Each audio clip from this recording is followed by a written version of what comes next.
Hello students, I am नवीन। स्वागत है आपका मेरे यूट्यूब चैनल बेसिक मैथ्स और टिप्स में। और इस वीडियो में मैं करने वाला हूँ class 9th chapter surface area and volume से रिलेटेड इंपॉर्टेंट क्वेश्चन। तो चलिए शुरू करते हैं। तो देखिए सामने में दिया है a cylinder and a right circular cone are having the same base and same height, prove that the volume of cylinder is 3 times the volume of cone.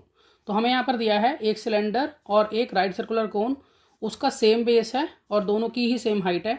तो हमें ये प्रूव करना है कि जो वॉल्यूम ऑफ सिलेंडर ना वो 3 times होता है वॉल्यूम ऑफ कोन के। तो देखिए मैंने यहाँ पर एक रफली फिगर बना लिया सिलेंडर और कोन की। तो यहाँ पर सिलेंडर में अगर ये जो इसकी रेडियस अगर इस आर है तो कोन में भी रेडियस आर ही होगी, क्योंकि दोनों के बेस जो है सेम है। उसी तरह से हाइट भी इनकी सेम है, तो मतलब सिलेंडर की जो हाइट अगर एच होगी तो कोन की हाइट भी एच ही होगी। अब देखिए यहाँ फॉर्मूला लिख लेते हैं कि वॉल्यूम ऑफ सिलेंडर ये होता है पाई आर स्क्वायर एच। तो इसको मैं V1 मान लेता हूँ, मतलब पहला वॉल्यूम मेरा ये है।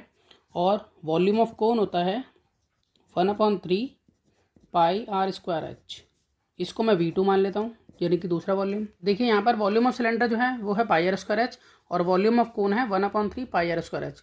तो इन दोनों फॉर्मूले को देखकर हमें ये पता चल रहा है कि जो कोन का वॉल्यूम है वो सिलेंडर के वॉल्यूम का 1/3 होता है। मतलब जो भी सिलेंडर का वॉल्यूम होगा उसका 1/3 होगा कोन का वॉल्यूम। और यहाँ पर मैंने सिलेंडर के वॉल्यूम को V1 माना हुआ है, ठीक है, और कोन के वॉल्यूम को V2 माना हुआ है। तो अगर मैं इसको इस तरह से लिखना चाहूँ कि यहाँ पर मेरा V2 बराबर है V1 के, तो देखिए मैंने यहाँ पे V2 = V1 लिख तो दिया, लेकिन अभी भी यहाँ पर क्या है कि कोन का वॉल्यूम कम है और सिलेंडर का ज़्यादा है, ठीक है। तो सिलेंडर के वॉल्यूम को अगर मैं इसके बराबर रखना चाहता हूँ तो मुझे सिलेंडर के वॉल्यूम को क्या करना होगा, 1/3 करना पड़ेगा, तभी एक दूसरे के बराबर होंगे, तभी यहाँ इक्वल टू मैं डाल सकता हूँ। तो अभी तो एक दूसरे के बराबर नहीं है ये, ठीक है। तो अगर मैं इन दोनों को एक दूसरे के बराबर करना चाहता हूँ तो मुझे यहाँ पर लगाना होगा 1/3, क्योंकि देखिए V2 जो है वो किसके बराबर है, 1/3 पाई आर स्क्वायर एच के, और V1 किसके बराबर होता है, पाई आर स्क्वायर एच के। तो अगर 1/3 लगेगा तभी एक दूसरे के बराबर होंगे दोनों, तो इसलिए मैंने यहाँ पर 1/3 लगा दिया है।